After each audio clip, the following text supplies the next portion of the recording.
Hai, salam sejahtera dan selamat bertemu dalam rancangan Tanya Kawan.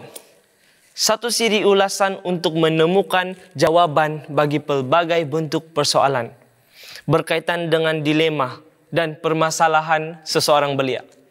Saya Exworthy Daryl akan menjadi peneman Anda semua sepanjang musim ini. Oleh itu, sekiranya Anda mempunyai sebarang persoalan maupun dilema, jangan khawatir. Tanya kawan dan kami pasti akan dapat membantu Anda.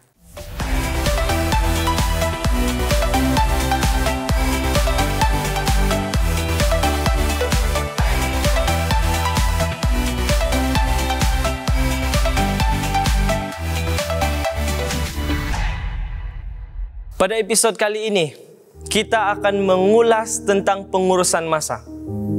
Pernahkah Anda menghadapi masalah-masa yang tidak mencukupi? Bagaimanakah kita boleh menguruskan masa kita dengan bijak? Pengurusan masa yang berkesan sebenarnya tidaklah semudah yang kita sangkakan. Walaupun setiap orang memiliki 24 jam sehari, tetapi untuk menjadi seorang pelajar maupun pekerja yang cemerlang, kita haruslah dapat menguruskan masa kita dengan berkesan. Jadi, marilah kita berbincang tentang kepentingan dan cara untuk menguruskan masa dengan berkesan. Pengurusan masa adalah penting untuk membantu kita menetapkan matlamat yang ingin dicapai pada masa yang ditentukan. Ini bermakna kita dapat menggunakan masa kita dengan optimum jika kita menguruskan masa kita dengan baik. Pengurusan masa dapat mengelakkan diri kita daripada masalah tekanan dan perasaan kebimbangan. Hal ini sedemikian karena semua aktiviti yang dirancang akan dapat dijalankan dengan masa yang ditetapkan. Cara untuk menggunakan masa dengan optimum adalah dengan membuat perancangan kerja yang baik.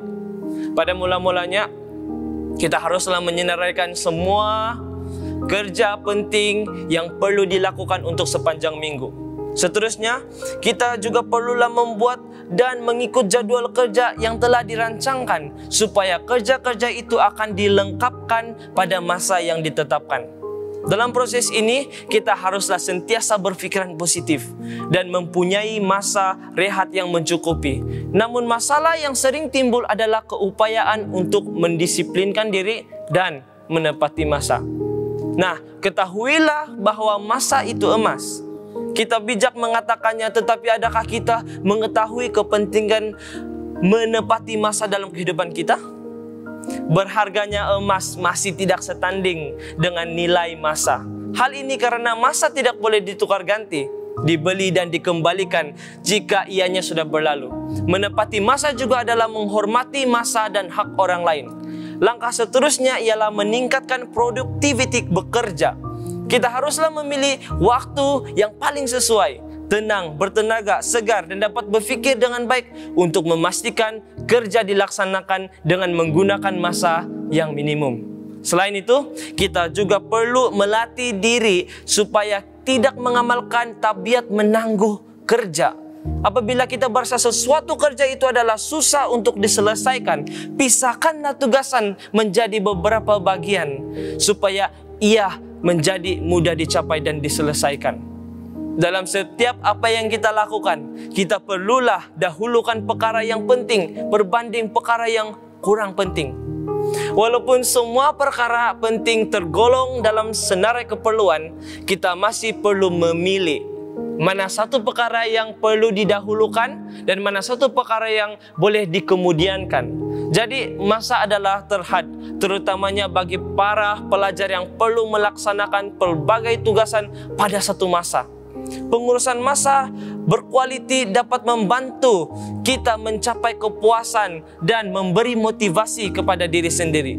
Berkata pepatah, masa itu emas. Oleh itu, kita perlulah membuat penilaian pengurusan masa dan melatih diri kita untuk menjadi pelajar dan pekerja dan menghargai masa dan menguruskannya secara berkualiti supaya dapat menjadi seorang insan yang cemerlang.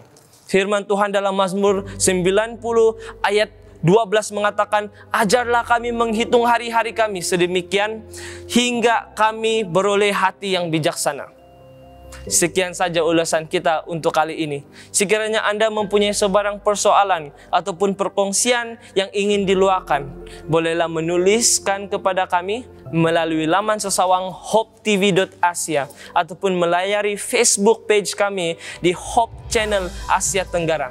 Ingatlah, jika ada sebarang permasalahan, tanya kawan dan kami pasti dapat membantu Anda.